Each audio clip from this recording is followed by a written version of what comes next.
Prevention of money laundering act में next section है हमारे पास सेक्शन 35। सेक्शन 35 बात करता है procedure and powers of appellate tribunal की। तो एक अपीलेट ट्रिब्यूनल की क्या पावर्स होंगी और क्या जो है उसका प्रोसीजर होगा। फर्स्ट पॉइंट है हमारे पास tribunal not bound by civil procedure code CPC. तो यहाँ पे जो अपीलेट ट्रिब्यूनल है वो बाउंड नहीं है सीपीसी से। तो इसमें आ गया हमारे पास कि अपीलेट ट्रिब्यूनल बाउंड नहीं है सीपीसी 1908 से। ये गाइड किया जाता है by principles of natural justice और जो प्रोविजंस है हमारे पास पीएमएलए के, ये जो है रेगुलेट कर सकता है अपना खुद का प्रोसीजर। सेकंड पॉइंट आ गया हमारे पास ट्रिब्यूनल के पास जो है सिविल कोर्ट की पावर्स हैं जो सीपीसी की पावर्स हैं डिस्चार्ज करने के लिए अपने फंक्शंस को। उनके पास सेम पावर्स हैं जो सिविल कोर्ट की हैं मैटर्स में, जैसे कि पहला आ गया सम्मन करना पर्सन को, इन्फोर्स करना अटेंडेंस या फिर एग्जामिन करना ओथ पे। फिर आ गया डिस्कवरी और जो प्रोडक्शन है डॉक्यूमेंट्स का। नेक्स्ट आ गया रिसीव करना एविडेंस एफिडेविट्स पे। नेक्स्ट आ गया रिक्विजिशनिंग पब्लिक रिकॉर्ड्स और डॉक्यूमेंट की पब्लिक रिकॉर्ड्स और डॉक्यूमेंट्स के लिए रिक्वेस्ट करना। Subject to evidence act sections है हमारे पास 123 एंड 124। तो यहाँ पे जो आपके पास कॉन्फिडेंशियल डॉक्यूमेंट्स हैं उनको छोड़ के इशू करना कमीशंस एग्जामिनेशन के लिए विटनेस की या फिर डॉक्यूमेंट्स की।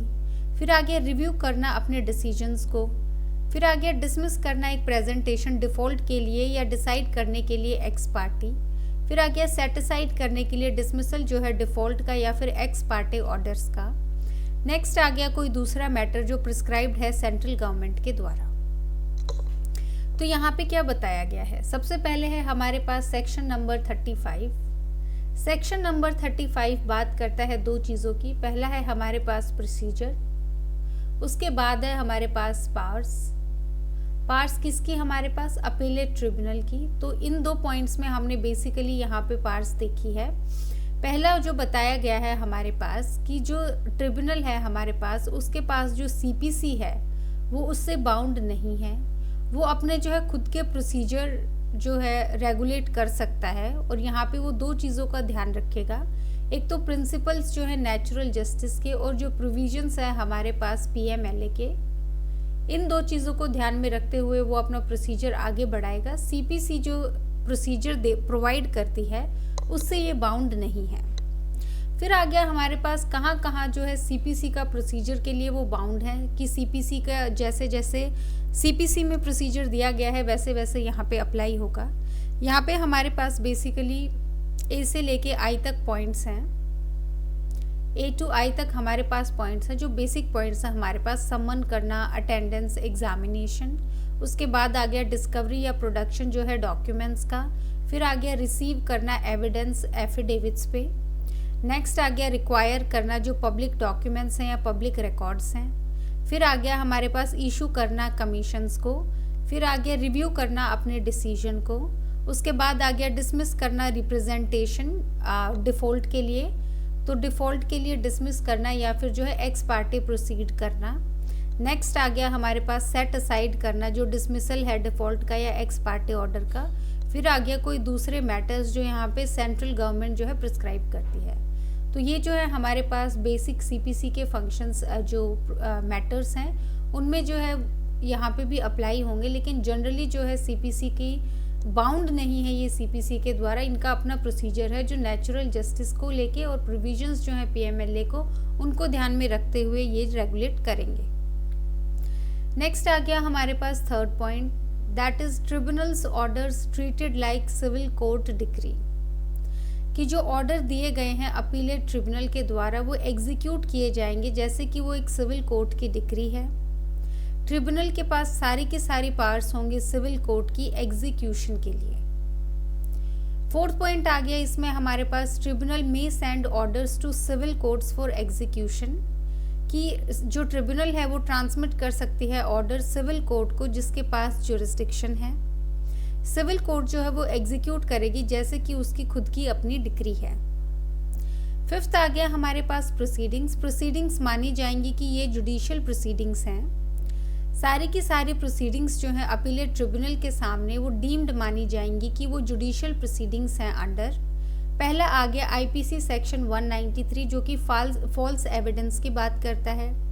फिर आ गया आईपीसी सेक्शन 228 जो इंसल्ट करना या इंटरप्ट करना एक पब्लिक सर्वेंट का, इसकी बात करता है। ट्रिब्यूनल जो है डीम्ड माना जाएगा वो सिविल कोर्ट है किन सेक्शंस के लिए? सीआरपी के सेक्शंस जो हैं हमारे पास 345 एंड 346 जो कंटेम्प्ट रिलेटेड पार्ट्स हैं उनके लिए। तो इस स्लाइड में हमने क्या क्या देखा? थर्ड पॉइंट हमने देखा है कि जो ट्रिब्यूनल के हमारे पास ऑर्डर्स होंगे, जो ट्रिब्यूनल के हमारे पास ऑर्डर्स होंगे उनको ट्रीट किया जाएगा जैसे कि वो सिविल कोर्ट की डिक्री हैं, और उनके पास जो है ट्रिब्यूनल के पास सारी की सारी पावर्स होंगी एक सिविल कोर्ट की एग्जीक्यूट करने के लिए ये जो ऑर्डर है, जैसे कि एग्जीक्यूट किया जाता है एक सिविल कोर्ट की डिक्री। फोर्थ पॉइंट बताता है कि ट्रिब्यूनल जो है वो ट्रांसफर भी कर सकता है या ट्रांसमिट कर सकता है अपना जो ऑर्डर है वो सिविल कोर्ट को, ताकि वो एग्जीक्यूट करे। और सिविल कोर्ट कैसे एग्जीक्यूट करेगा? जैसे यहाँ पे उसकी खुद की डिक्री है। फिफ्थ पार्ट बताता है हमारे पास कि यहाँ पे जो प्रोसीडिंग है उसको माना जाएगा कि वो जुडिशियल प्रोसीडिंग्स हैं दो पर्पस के लिए। पहला आ गया इसमें हमारे पास आईपीसी का सेक्शन 193, दूसरा आ गया सेक्शन 228, इनके लिए ये जुडिशियल प्रोसीडिंग माना जाएगा। और जो ट्रिब्यूनल है वो सिविल कोर्ट माना जाएगा। हमारे पास सीआरपीसी के दो सेक्शंस हैं 345 एंड 346 जो कंटेम्प्ट से रिलेटेड हैं हमारे पास। तो इन दो सेक्शंस के पर्पस के लिए ट्रिब्यूनल को सिविल कोर्ट माना जाएगा, प्रोसीडिंग को जुडिशियल प्रोसीडिंग माना जाएगा आईपीसी के दो सेक्शंस के लिए। तो आप जो है यहाँ पे ये वाला भी ध्यान रखेंगे एमसीक्यू पर्पस के लिए, और ये सिविल कोर्ट वाला भी आप जो है ध्यान रखेंगे। बाकी आप थोड़ा सा यहाँ पे ध्यान रखेंगे कि जो एज डिक्री जो है इसको एग्जीक्यूट किया जाता है ट्रिब्यूनल के ऑर्डर्स को। नेक्स्ट सेक्शन आ गया इसमें हमारे पास section 36 that is distribution of business amongst benches, कि जो बेंचेस के बीच में या आपस में जो है कैसे डिस्ट्रीब्यूट होगा बिजनेस। पहला पॉइंट है हमारे पास पावर ऑफ द चेयरमैन। जब अपीलेट ट्रिब्यूनल के पास मल्टीपल बेंचेस हैं तो चेयरमैन के पास अथॉरिटी है मैनेज करने की कैसे जो बिजनेस है वो डिवाइड किया जाएगा।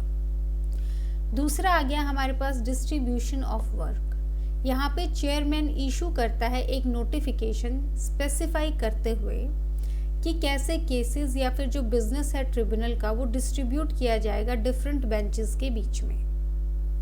फिर आ गया allocation of matters. Notification he state करेगी, जो यहाँ पे नोटिफिकेशन दी गई है वही स्टेट करेगी कि कब जो है स्पेसिफिक मैटर्स या जो टाइप्स ऑफ केसेस है हर एक बेंच के उनको अलाउ किया जाएगा कि कौन हैंडल करेगा।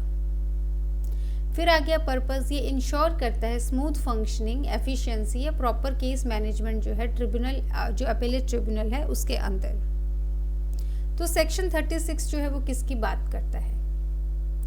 सेक्शन 36 जो है हमारे पास वो डिस्ट्रीब्यूशन ऑफ बिजनेस की बात करता है कि जो बिजनेस है हमारे पास वो कैसे डिस्ट्रीब्यूट किया जाएगा बेंचेस में। पहला आ गया इसमें हमारे पास कि कौन डिसाइड करेगा। अथॉरिटी जो है यहाँ पे वो है हमारे पास चेयरमैन। चेयरमैन जो है वो डिसाइड करेगा कि कैसे बिजनेस डिवाइड होगा। दूसरा है कि वो कैसे करेगा। इसमें आ गया हमारे पास कि वो नोटिफिकेशन जो है वो रिलीज करेंगे और उसी में बताएंगे हमारे पास कि कितने केसेस या कैसे जो है केसेस हमारे पास जो है डिफरेंट बेंचेस के पास जाएंगे। दूसरा इसी नोटिफिकेशन में वो बताएगा कि जो स्पेसिफिक मैटर्स को लेके कि स्पेसिफिक मैटर्स या किसी टाइप के जो केसेस हैं वो किस बेंच को जो है वो दिए जाएंगे। तो जनरल केसेस के बारे में भी बताएंगे कि किन किन बेंचेस को जाएगा, फिर स्पेसिफिक जो केसेस या मैटर्स हैं उनको लेके कौन से बेंच के पास जाएंगे, ये भी इस नोटिफिकेशन में जो है लिखा होगा। तो यहाँ पे जो मेन याद रखने वाली चीज़ है वो है कि चेयरमैन जो है यहाँ पे वो बिजनेस डिवाइड करता है बेंचेस के बीच में। नेक्स्ट सेक्शन आ गया इसमें हमारे पास section 37 that is power of chairman to transfer cases, कि चेयरमैन की कितनी पावर है कि वो ट्रांसफर कर सकता है केसेस को। इसमें आ गया अथॉरिटी ऑफ द चेयरमैन। जो चेयरमैन है अपीलेट ट्रिब्यूनल के उनके पास पावर है ट्रांसफर करने की केसेस एक बेंच से दूसरे बेंच को। फिर आ गया ट्रांसफर ऑन एप्लीकेशन। कोई भी पार्टी जो है केस की वो अप्लाई कर सकती है ट्रांसफर करने के लिए केस को चेयरमैन को जो है क्या करना है, उसको देना है। यहाँ पे मस्ट आ गया है तो यहाँ पे मैंडेटरी है चेयरमैन के लिए ये करना कि वो नोटिस देंगे पार्टीज का, फिर उनके बाद उनको सुना जाएगा अगर वो कंसिडर करते हैं इसको नेसेसरी। फिर आ गया transfer on chairman's on motion, अपने खुद के मोशन पे भी कर सकते हैं। इसमें जो चेयरमैन है वो ट्रांसफर कर सकते हैं एक केस को सुओ मोटो, मतलब खुद से ही बिना नोटिस दिए पार्टीज को। इसका पर्पस क्या है, ये इंश्योर करता है proper case management, convenience, fairness या जो एफिशिएंट डिस्पोजल है अपील्स का। तो यहाँ पे जो है सेक्शन 37 किसकी बात करता है, यहाँ पे सेक्शन 37 बात करता है जो पावर है चेयरमैन की ट्रांसफर करने की केसेस को।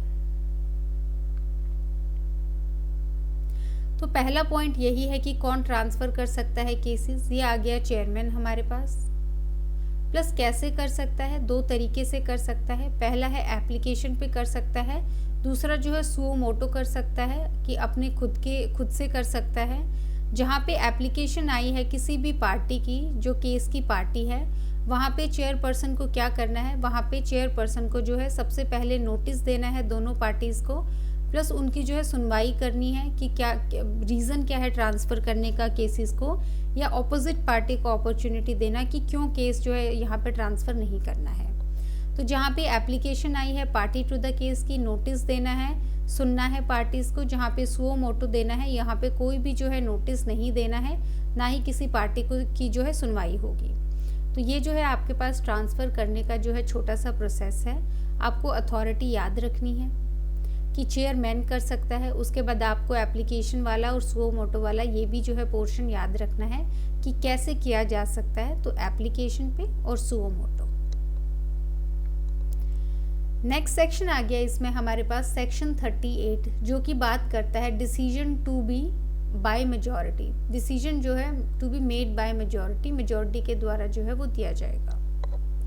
ये अप्लाई करता है बेंच को, ये ऑफ 2 मेंबर्स।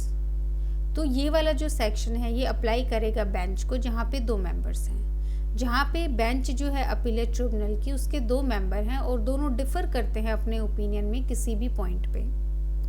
सेकंड आ गया statement of points of difference. यहाँ पे मेंबर्स जो हैं वो क्लियरली स्टेट करेंगे स्पेसिफिक पॉइंट्स जिस पे वो डिसअग्री करते हैं। तीसरा आ गया रेफरेंस टू चेयरमैन। ये जो पॉइंट्स हैं ये रेफर किए जाएंगे जो चेयरमैन है अपीलेट ट्रिब्यूनल के उनको। अब चेयरमैन के पास क्या ऑप्शन है, चेयरमैन जो है here the differing points himself, वो या तो खुद सुनवाई कर सकते हैं कि किस पॉइंट्स पे डिफर कर रहे हैं, या फिर रेफर कर सकते हैं केस को या पॉइंट्स को थर्ड मेंबर को जो है ट्रिब्यूनल का। तो यहाँ पे आ गया इसमें हमारे पास सेक्शन 38। सेक्शन 38 बात करता है कि जो डिसीजन है वो जो है मेजॉरिटी डिसीजन होना चाहिए, कि मतलब मैक्सिमम जो है एक बेंच के पर्सन्स अग्री करने चाहिए किसी एक डिसीजन से। तो यहाँ पे जो है डिस्प्यूट कब होता है, यहाँ पे डिस्प्यूट होता है जब किसी बेंच में जो है 2 मेंबर्स हैं और दोनों के जो है डिफरेंट ओपिनियंस है किसी पॉइंट को लेके। तो यहाँ पे दोनों मेंबर्स क्लियरली स्टेट करेंगे कि किस पॉइंट पे वो जो है डिसअग्री कर रहे हैं, इस पॉइंट पे डिसअग्री कर रहे हैं। यहाँ पे आ गया वो जो डिसअग्रीमेंट के बाद ये जो है रेफर किया जाएगा, रेफरेंस दिया जाएगा चेयरमैन को। ये जो है रेफर किया जाएगा चेयरमैन को, ये जो पॉइंट है। और चेयरमैन क्या कर सकते हैं, चेयरमैन या तो खुद उनकी सुनवाई कर सकते हैं या फिर रेफर कर सकते हैं इन डिसअग्रीड पॉइंट्स को किसी भी थर्ड मेंबर को ट्रिब्यूनल के।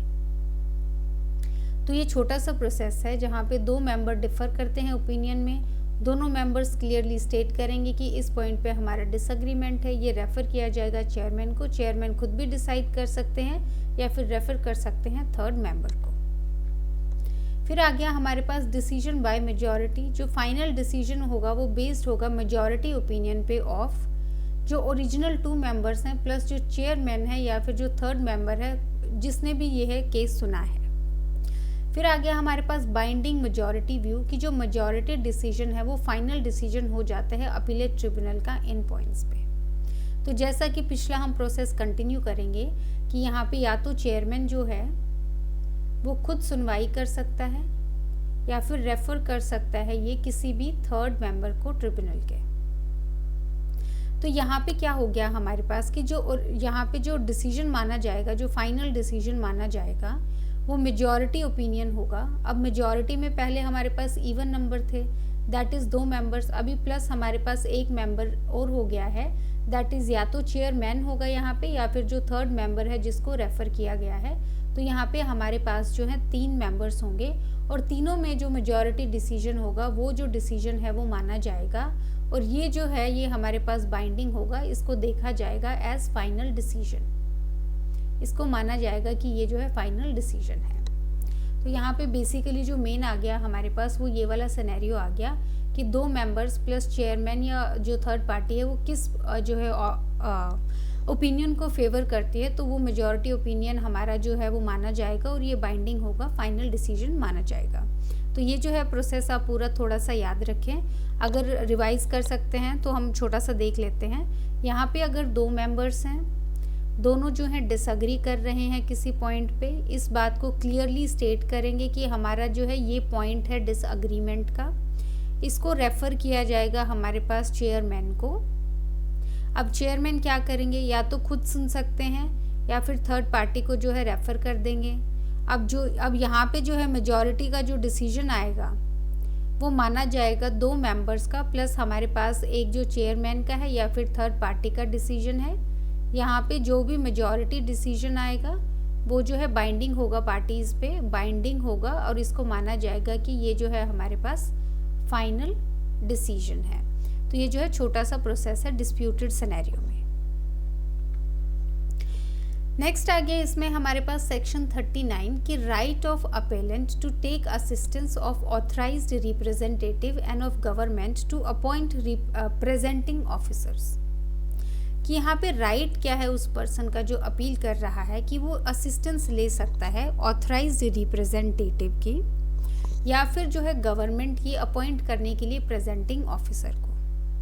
तो यहाँ पे बेसिकली रिप्रेजेंटेशन राइट की बात की गई है। पहला पॉइंट आता है अपीलेंट्स राइट टू रिप्रेजेंटेशन।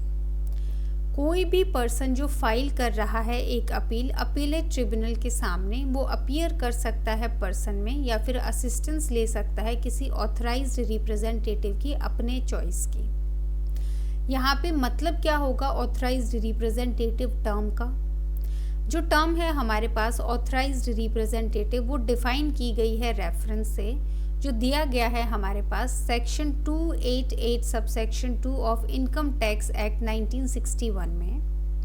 ये इंक्लूड करता है पर्सन्स को such as legal practitioners, chartered accountants, company secretaries, cost accountants, relatives या फिर एम्प्लॉयज़ जो ऑथराइज्ड हैं अपीयर करने के लिए, या कोई और पर्सन जो अलाउड है अंडर सेक्शन 288 सबसेक्शन 2। तो यहाँ पे जो जिस्ट है इस स्लाइड का वो क्या होगा, यहाँ पे बताया गया है सेक्शन 39 जो है वो किसकी बात करता है। यहाँ पे जो राइट है अपेलेंट का, जो पर्सन अपील कर रहा है कि वो जो है असिस्टेंस ले सकता है ऑथराइज्ड रिप्रेजेंटेटिव की, या फिर जो है गवर्नमेंट को बोल सकता है कि उसके लिए एक प्रेजेंटिंग ऑफिसर जो है वो अपॉइंट करे। तो पहला पॉइंट बात करता है कि यहाँ पे जो अपीलेंट है उसका राइट है रिप्रेजेंटेशन का, कि उसके पॉइंट को जो है कोई अच्छे से रिप्रेजेंट कर सके, ऐसी जो ऑफिसर है वो खुद भी जो है अपॉइंट कर सकता है, गवर्नमेंट को भी बोल सकता है। तो कोई भी पर्सन जो अपेलेंट है, राइट है जिसका फाइल करने का अपील, वो अपेलेंट कोर्ट के सामने या तो खुद इन पर्सन अपीयर होगा या फिर जो है असिस्टेंस लेगा किसी भी ऑथराइज्ड रिप्रेजेंटेटिव की जो उसके चॉइस की होगी। ऑथराइज्ड जो हमारे पास रिप्रेजेंटेटिव है उसमें आता है हमारे पास लॉयर, सीए, सीएस, फिर आ गया कोस्ट अकाउंटेंट हमारे पास, या जो रिलेटिव्स या एम्प्लॉयज़ हैं जो ऑथराइज्ड हैं अपीयर करने के लिए, या कोई और पर्सन जो अलाउड है सेक्शन 288 सबसेक्शन 2 में। तो बेसिकली ये जनरल जो आपकी ऑक्यूपेशंस हैं जिनको माना गया है ऑथराइज्ड रिप्रेजेंटेटिव की कैटेगरी में।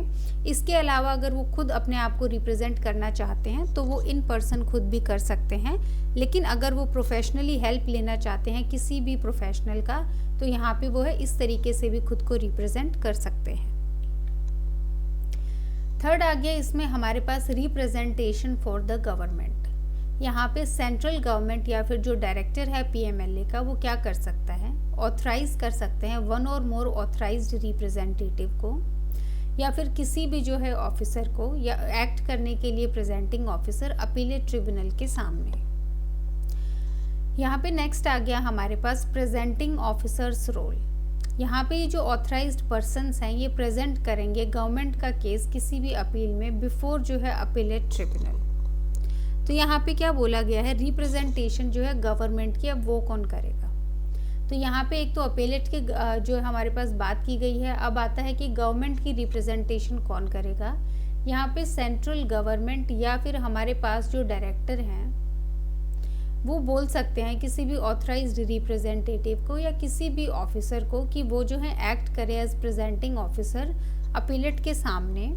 यहाँ पे जो ऑथराइज्ड हमारे पास ऑफिसर होंगे या पर्सन होंगे वो किस चीज़ का, वो जो है प्रेजेंट करेंगे यहाँ पे जो गवर्नमेंट है उनका केस अपीलेट ट्रिब्यूनल के सामने। तो यहाँ पे जो रिप्रेजेंटेशन है गवर्नमेंट की बात की गई है कि गवर्नमेंट के केस में सेंट्रल गवर्नमेंट या डायरेक्टर, आप ध्यान रखिए दोनों में से कोई भी चूज़ कर सकता है जो आपके पास ऑथराइज्ड रिप्रेजेंटेटिव है कि कौन होगा प्रेजेंटिंग ऑफिसर, और वो जो है उसका काम क्या होगा, प्रेजेंट करना गवर्नमेंट को अपीलेट ट्रिब्यूनल के सामने।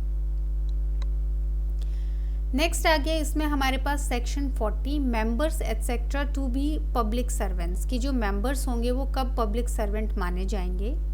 According to section 40 of prevention of money laundering act PMLA, जो चेयरमैन हैं, मेंबर्स हैं, ऑफिसर्स हैं या फिर जो एम्प्लॉयज़ हैं फॉलोइंग बॉडीज़ के, उनको ट्रीट किया जाएगा कि वो पब्लिक सर्वेंट्स हैं। तो कौन कौन हमारे पास, पहला है अपीलेट अथॉरिटी, फिर है एडजुडिकेटिंग अथॉरिटी, तीसरा है डायरेक्टर FIUDG जो हमारे पास पीएमएलए का, या सारे के सारे ऑफिसर जो सब ऑर्डिनेट हैं डायरेक्टर को। तो ये माने जाते हैं कि ये डीम्ड पब्लिक सर्वेंट है विद इन जो मीनिंग है हमारे पास सेक्शन 21 जो है आईपीसी का, इंडियन पीनल कोड का, उसके अंदर। तो सेक्शन 40 जो है वो क्या बात करता है, सेक्शन 40 जो है वो बात करता है कि जो मेंबर्स यहाँ पे इंक्लूडेड होंगे पीएमएलए में उनको माना जाएगा कि वो जो है पब्लिक सर्वेंट हैं, डीम्ड माना जाता है। तो यहाँ पे जो चेयरमैन है, मेंबर्स हैं, ऑफिसर्स हैं या कोई जो एम्प्लॉयज़ हैं फॉलोइंग बॉडीज़ के, किन किन बॉडीज़ की बात की गई है, अपीलेट ट्रिब्यूनल है, एडजुडिकेटिंग अथॉरिटी है, जो डायरेक्टर हैं या कोई दूसरे ऑफिसर जो सब ऑर्डिनेट हैं डायरेक्टर के, जो सब ऑर्डिनेट हैं डायरेक्टर के, इन अथॉरिटीज़ के जितने भी चेयरमैन हैं, मेंबर्स हैं, ऑफिसर्स हैं, उनको माना जाता है कि वो जो है पब्लिक सर्वेंट हैं अंडर सेक्शन 21 जो है आईपीसी का। तो बेसिकली यहाँ पे जितने भी मेंबर्स हैं उनको पब्लिक सर्वेंट माना गया है, उनको सारी की सारी एडवांटेजेस और डिसएडवांटेजेस जो हैं पब्लिक सर्वेंट की जब वो अपनी ड्यूटी करते हैं वो जो हैं उन पे उनको दी गई हैं। नेक्स्ट आ गया इसमें हमारे पास section 41 civil court not to have jurisdiction, कि सिविल कोर्ट के पास जुरिस्डिक्शन नहीं होगा। फर्स्ट पॉइंट आ गया हमारे पास कि जो सिविल कोर्ट है उनके पास जुरिस्डिक्शन नहीं होगा किसी भी मैटर पे जो कि director, adjudicating authority, appellate authority empowered हैं डिसाइड करने के लिए पीएमएलए के अंडर। सेकेंड आ गया हमारे पास कोई भी सिविल कोर्ट या अथॉरिटी ग्रांट नहीं करेगी इंजंक्शन अगेंस्ट कोई भी जो एक्शन लिया गया है या एक्शन प्रपोज किया गया है कि लिया जाएगा अंडर जो पार्ट्स हैं पीएमएलए के। तो सेक्शन 41 जो है वो किसकी बात करता है, सेक्शन 41 बात करता है कि जो सिविल कोर्ट हैं उनका जो है कोई जुरिस्डिक्शन नहीं होगा पीएमएलए के केसेस पे, इनका जुरिस्डिक्शन नहीं होगा।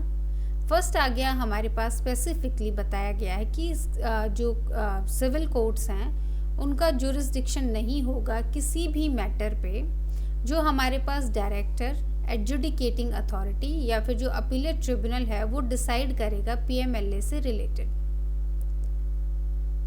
तो अगर इन तीनों ने डिसाइड कर दिया तो यहाँ पे सिविल कोर्ट का कोई राइट नहीं होगा।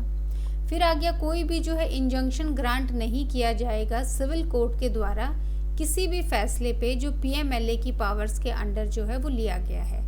तो यहाँ पे इंजंक्शन भी जो है वो सिविल कोर्ट नहीं दे सकती है। तीसरा आ गया पर्पस क्या है, प्रिवेंट करना डिले या फिर इंटरफेरेंस मनी लॉन्ड्रिंग इन्वेस्टिगेशंस में या फिर एडजुडिकेशंस में। इंश्योर करना कि जो PMLA मैटर्स हैं वो डील किए जाएंगे सिर्फ डिज़ाइंड अथॉरिटीज़ के द्वारा। नेक्स्ट आ गया हमारे पास इफेक्ट। अगर someone wants to challenge an order, अगर कोई ऑर्डर को जो है चैलेंज करना चाहता है तो उनको जाना है जो PMLA का इनबिल्ट अपीलेट सिस्टम है, ना कि सिविल कोर्ट्स के पास। तो पहला बताया गया है कि पर्पस क्या है। पर्पस ये है कि कोई डिले नहीं चाहिए या कोई इंटरफेरेंस नहीं चाहिए मनी लॉन्ड्रिंग की जो इन्वेस्टिगेशंस हैं या फिर जो एडजुडिकेशंस हैं। इंश्योर करना कि जो PMLA के मैटर्स हैं उनकी अपनी अथॉरिटीज़ के द्वारा हैंडल किए जाएं। इफ़ेक्ट क्या है इसका कि जैसे किसी को अपील करना है या फिर किसी को चैलेंज करना है यहाँ पे किसी भी ऑर्डर को, तो जो PMLA की खुद की जो अपीलेट सिस्टम है वहाँ पे जाना है, यहाँ पे सिविल कोर्ट्स के पास जो है वो नहीं जाना है। नेक्स्ट आ गया इसमें हमारे पास सेक्शन 42। सेक्शन 42 यहाँ पे बात करता है अपील टू हाई कोर्ट्स। तो पहला आ गया कौन अपील कर सकता है। कोई भी अग्रीव्ड पर्सन ऑर्डर से, किसके ऑर्डर से जो अग्रीव्ड है, अपीलेट ट्रिब्यूनल के ऑर्डर से जो अग्रीव्ड है। वेयर टू अपील, कहाँ पे अपील करना है, अपील लाई करेगा हाई कोर्ट में। तीसरा आ गया time limit for appeal. Time limit क्या होगी अपील की, इसमें आ गया 60 days from the date the order is communicated. तो टाइम लिमिट होगी हमारे पास 60 डेज उस डेट से जहाँ पे ऑर्डर कम्युनिकेट किया गया है। फिर आ गया हाई कोर्ट अलाउ कर सकता है 60 डेज का मोर डिले अगर सफिशिएंट कॉज जो है वो शो किया गया है। तो मैक्सिमम डिले हो गया हमारा यहाँ पे पास 60 + 60 दैट इज 120 डेज। स्कोप क्या है अपील का, अपील फाइल किया जा सकता है किसी भी क्वेश्चन ऑफ लॉ पे या फिर जो है फैक्ट पे। सेक्शन 42 जो है वो किसकी बात करता है, सेक्शन 42 जो है हमारे पास वो बात करता है अपील टू हाई कोर्ट।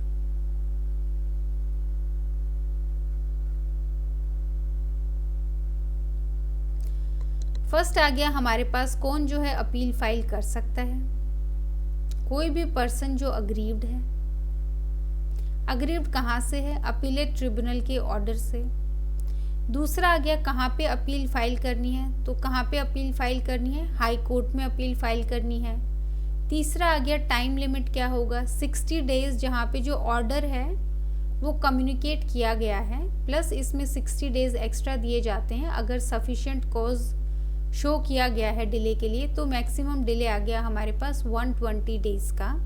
यहाँ पे स्कोप क्या है अपील का, दैट इज किस पॉइंट पे जो है अपील फाइल की जा सकती है। यहाँ पे आपके पास क्वेश्चन ऑफ लॉ भी हो सकता है और क्वेश्चन ऑफ फैक्ट जो है उस पर भी अपील फाइल की जा सकती है। फिफ्थ आ गया हमारे पास डेफिनेशन ऑफ हाई कोर्ट। इस पर्पस के लिए जो फॉलोइंग सेक्शन है, इस सेक्शन के पर्पस के लिए जो डेफिनेशन होगी हाई कोर्ट की वो क्या होगी। अगर एक अपीलेट एक प्राइवेट पर्सन है तो हाई कोर्ट जो है जहाँ पे अग्रीव्ड पार्टी ऑर्डिनरी रिसाइड करती है या कैरी ऑन करती है बिजनेस या फिर वर्क करती है गेन के लिए। अगर अपीलेट जो है वो सेंट्रल गवर्नमेंट है तो यहाँ पे हाई कोर्ट होगा जहाँ पे अपीलेट जो रिस्पोंडेंट है वो ऑर्डिनरी रिसाइड करता है, कैरी ऑन बिजनेस करता है, वर्क फॉर गेन करता है। तो यहाँ पे बेसिकली कौन से हाई कोर्ट के सामने जो है अपील करनी है। अगर प्राइवेट पर्सन है तो वो जिस स्टेट में ऑर्डिनरी रिसाइड करते हैं या कैरी ऑन करते हैं बिजनेस या वर्क फॉर गेन करते हैं उस स्टेट में। अगेन सेंट्रल गवर्नमेंट का भी है तो जहाँ पे जो रिस्पोंडेंट है वो ऑर्डिनरी रिसाइड करता है, कैरी ऑन करता है बिजनेस या फिर वर्क फॉर गेन करता है, वहाँ पे उस हाई कोर्ट में जो है अपील जाएगी। नेक्स्ट आ गया इसमें हमारे पास chapter 7 that is special courts. इसमें आ गया हमारे पास section 43 that is special courts. पहला है डेजिग्नेशन ऑफ स्पेशल कोर्ट्स। यहाँ पे सेंट्रल गवर्नमेंट जो है in consultation with chief justice of high court वो डेजिग्नेट कर सकता है एक या एक से ज़्यादा session courts as special courts. Designation जो है स्पेसिफाई कर सकता है एरियाज़ को या केसेस को या फिर जो क्लास है या ग्रुप्स ऑफ केसेस है। सेकेंड आ गया पर्पस क्या है स्पेशल कोर्ट्स का, एक्सक्लूसिवली ट्राई करना ऑफेंसेस जो पनिशेबल हैं under section 4 of PMLA that is money laundering offences. ये इंश्योर करते हैं स्पीडी या एक्सपर्ट ट्रायल जो है PMLA ऑफेंसेस के लिए। तो स्पेशल कोर्ट्स की हमारे पास क्या डेफिनेशन दी गई है, ये बताया गया है सेक्शन 43 में कि किन कोर्ट्स को जो है स्पेशल कोर्ट्स माना जाएगा। इसमें हमारे पास जो सेंट्रल गवर्नमेंट है कंसल्टेशन में जो चीफ जस्टिस हैं हाई कोर्ट के वो डेजिग्नेट कर सकती है सेशन कोर्ट को एज जो है special court, as special court. और ये डेजिग्नेशन जो है ये स्पेसिफाई करेगी, यहाँ पे जो है स्पेसिफाई करेगी कि कौन सा एरिया या फिर कौन से केसेस या ग्रुप ऑफ केसेस जो हैं स्पेशल कोर्ट को दिए जाएंगे। पर्पस क्या है यहाँ पे हमारे पास स्पेशल कोर्ट्स का? पर्पस है हमारे पास कि वो एक्सक्लूसिवली ट्राई करेंगे जो ऑफेंसेस हैं हमारे पास अंडर सेक्शन 4 जो है PMLA का उसके, और यहाँ पे इंश्योर करेंगे हमारे पास PD ट्रायल या फिर जो एक्सपर्ट ट्रायल है। नेक्स्ट आ गया हमारे पास explanation of high court. High court यहाँ पे रेफर करता है हाई कोर्ट जो है स्टेट का, जहाँ पे सेशन कोर्ट डिज़ाइन किया गया है स्पेशल कोर्ट जो फंक्शन कर रहा था बिफोर डेजिग्नेशन। यहाँ पे trial of other offences along with PMLA offence, जब ट्राई किए जाते हैं PMLA ऑफेंस तो जो स्पेशल कोर्ट है वो भी ट्राई करेगा दूसरे ऑफेंसेस जहाँ पे अक्यूज को चार्ज किया गया है under CRPC at the same trial. Ensure करता है एफिशिएंसी और जुडिशियल इकोनॉमी, कोई नीड नहीं है यहाँ पे सेपरेट ट्रायल्स की। की पॉइंट्स टू रिमेंबर, यहाँ पे क्या याद रखना है कि जो स्पेशल कोर्ट होंगे वो सेशन कोर्ट होंगे स्पेसिफिक डेजिग्नेशन PMLA ऑफेंसेस के लिए। रिक्वायर करता है सेंट्रल गवर्नमेंट का प्लस जो हाई कोर्ट की जो कंसल्टेशन है, ये हैंडल कर सकते हैं जो लिंक्ड ऑफेंसेस हैं साइमल्टेनियसली। तो यहाँ पे जो है हाई कोर्ट, जैसे हाई कोर्ट, कौन से हाई कोर्ट की बात की जा रही है कि यहाँ पे जैसे सेशन कोर्ट ने जो है उसको एज स्पेशल कोर्ट जो है वो ट्रीट किया गया है या डेजिग्नेट किया गया है, यहाँ पे उन्होंने कोई ऑर्डर पास किया है तो उसके अगेंस्ट जो अपील जाएगी वो हाई कोर्ट में जाएगी। तो यहाँ पे हाई कोर्ट कौन सा हाई कोर्ट होगा? यहाँ पे हाई कोर्ट वो हाई कोर्ट होगा उस स्टेट का जहाँ पे वो सेशन जो कोर्ट है वहाँ वो बैठती है। तो जहाँ पे सेशन कोर्ट बैठती है उनका जो हाई कोर्ट होगा उसको एज हाई कोर्ट माना जाएगा कि अपील की पर्पसेस की वजह से के पर्पस के लिए। फिर आ गया इसमें हमारे पास फोर्थ पॉइंट की जो ट्रायल है वो दूसरे ऑफेंसेस का भी हो सकता है, जहाँ पे जो है जैसे कि PMLA के अंडर जो है एक अक्यूज को चार्ज किया गया है, लेकिन इसके साथ साथ उसको CRPC के ऑफेंसेस के लिए भी चार्ज किया गया है।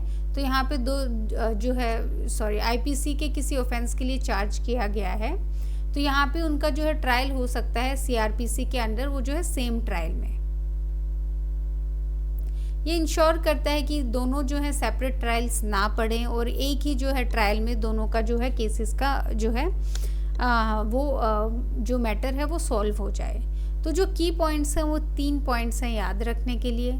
सबसे पहले कि स्पेशल कोर्ट को मतलब कौन से कोर्ट्स को स्पेशल कोर्ट का दर्जा दिया जाएगा, यहाँ पे आ गया सेशन कोर्ट को, इनको स्पेसिफिकली डेजिग्नेट किया जाएगा PMLA ऑफेंसेस के लिए। इसमें आ गया हमारे पास सेंट्रल गवर्नमेंट प्लस जो हमारे पास है हाई कोर्ट की यहाँ पे कंसल्टेशन चाहिए चीफ जस्टिस की, और ये जो है लिंक्ड जो ऑफेंसेस हैं साइमल्टेनियसली उनको लेके भी ये साथ में जो है इनको ट्राई किया जा सकता है।